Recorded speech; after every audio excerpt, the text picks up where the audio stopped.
we're all a little bit better mood-wise because Bryce Boettcher is back, right? Eugene kid, there's an old school feel to Bryce Boettcher. I mean, not a heralded recruit, 0-star recruit. As a matter of fact, coming out of high school per 24/7, if my memory serves me well, which in sports situations it does, elsewhere it's spotty. Some of my friends call me goldfish brain. So I've earned that. I've tried to get better at it. I haven't yet succeeded. I've just kind of accepted that this is how I am. I tell you what, phone app reminders, the best thing ever invented. Anyway, Bryce Boettcher coming back is really good news. Really good news. Now, I understand that some of you out there have had a more negative, not entirely negative, but more negative reaction to Boettcher coming back in 2025 for the Ducks. A couple of things. First of all, I understand that you looked at Oregon's defense in the Rose Bowl, and that's your lasting impression of Oregon on that side of the ball. It's the final thought you're going to have in this season. Just like last year, the final thought was not what Bo Nix did in the Fiesta Bowl and setting a record. It was losing to Washington in Las Vegas. That's what the lasting impression was.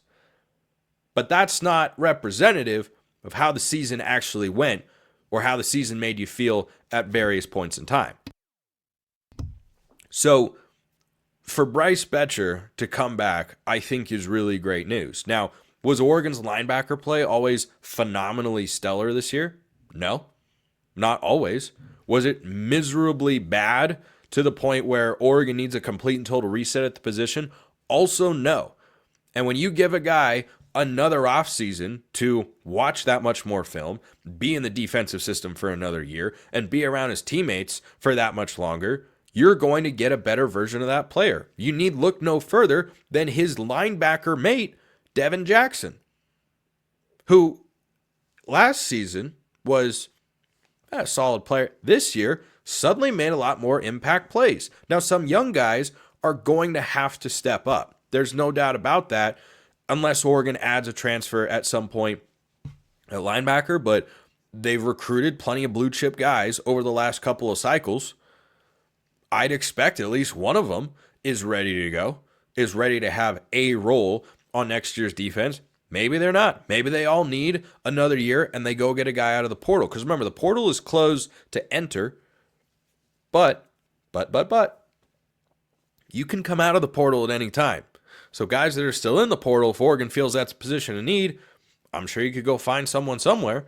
But I think they recruited this position with the intention that some of the guys would play. And sure, it's more difficult for high school recruits to play than it used to be because you can bring in a transfer, a guy who's already developed at another school, which I understand, and Oregon has had a good track record with over the last few seasons. But when you're working in young guys or you're progressing year over year, having a veteran in the room is a great thing. So Jeff Bossa leaves, and Bryce Boettcher, I'd be willing to bet he's the guy that's going to have the earpiece talking to Tosh Lupoy and Dan Lanning and everyone to call the defense. So that's the first part of it. The second part of it is Bryce was an incredibly good player. Pro Football Focus had him as the 14th highest rated linebacker in all of college football. I believe, along with Dylan Gabriel, these were Oregon's two highest rated players at any position throughout the entire year. Bryce was really good and productive. That doesn't mean he made every single play. Nobody does. That doesn't mean that he's going to play himself into being an early round NFL draft pick, or else he probably would have declared after this season. It does mean that if you ask me, would I rather have him back in the linebacker room when he was Oregon's best linebacker this season, or not have him back and say Devin Jackson is the leader of that room, and now we're going to be playing three guys that have not seen a heavy rotation or even a light rotation of significant snaps in their careers? I'm going to go with situation number one over situation number two.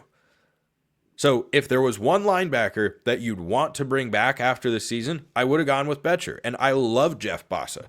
4-year Duck, started with Cristobal and just kept getting better over the course of his career. Though I did feel from 23 to 24, he took a step back. He got injured early in the year. There were a couple glimpses, But I didn't see the same guy after that. Not consistently, anyway.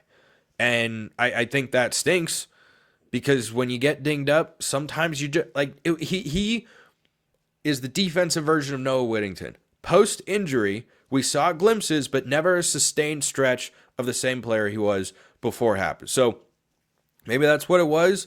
Maybe you just didn't have a great year. I don't know. It's not like Bossa was bad, but I didn't feel like he was as impactful as he was a season ago, but Boettcher certainly was. So, yes, Bryce Boettcher coming back is a very good thing for Oregon's defense. Is he a future first or second round NFL draft pick? No, I don't think so. He probably still has a better pro career in baseball than he does in football, which is why he's already been drafted to play professional baseball.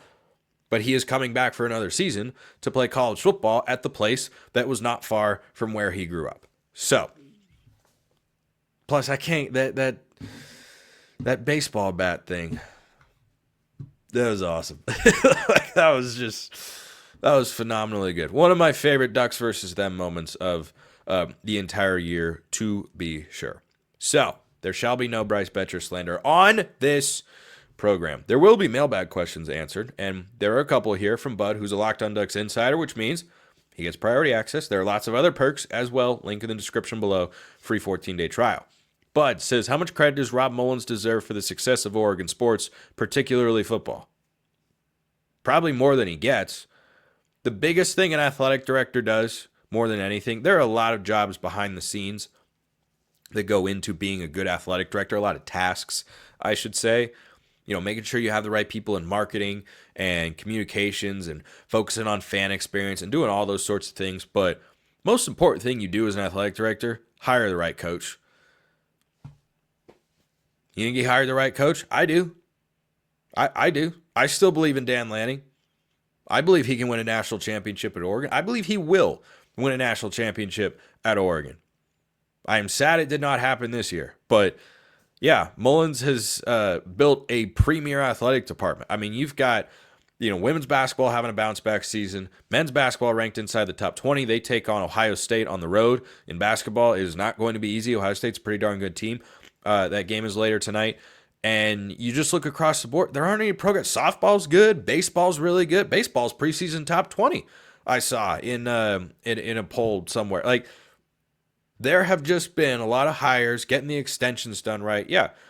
Mullins deserves some credit. Another one from Bud here. Is there any football program in the Big Ten, nice spelling, I appreciate that, who has a brighter future than the Oregon Ducks in terms of, 1, likelihood of improvement in talent and coaching, and 2, competing consistently for the Big Ten championship? Well, the second one's easy.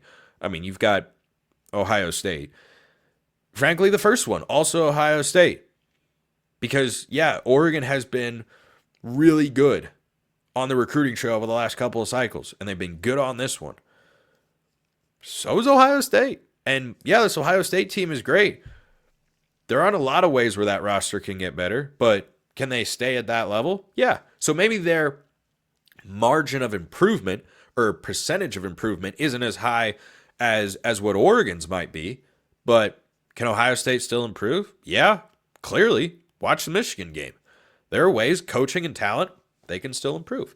But I don't know that there's anybody else I'd pick over Oregon right now if you're talking about upward trajectory in the Big Ten, other than Ohio State. There are going to be other good programs. Washington's building right now, and I think they'll be an improved team next year. That won't be an easy game to win in Seattle. And Michigan feels like they're on an upward swing after a tough first half of the season. And Illinois could be pretty good next year. Now, Oregon beat them soundly this season, but there are plenty of programs going like that. I'm curious to see what Nebraska does at Matt Rule. But, I'd say Ohio State is above Oregon in both, and I wouldn't take anybody else in the Big Ten. If you ever have questions about other Big Ten teams, I cover them plenty on Locked On College Football. Always happy to answer questions about our Big Ten brethren, which, frankly, I'm still getting used to.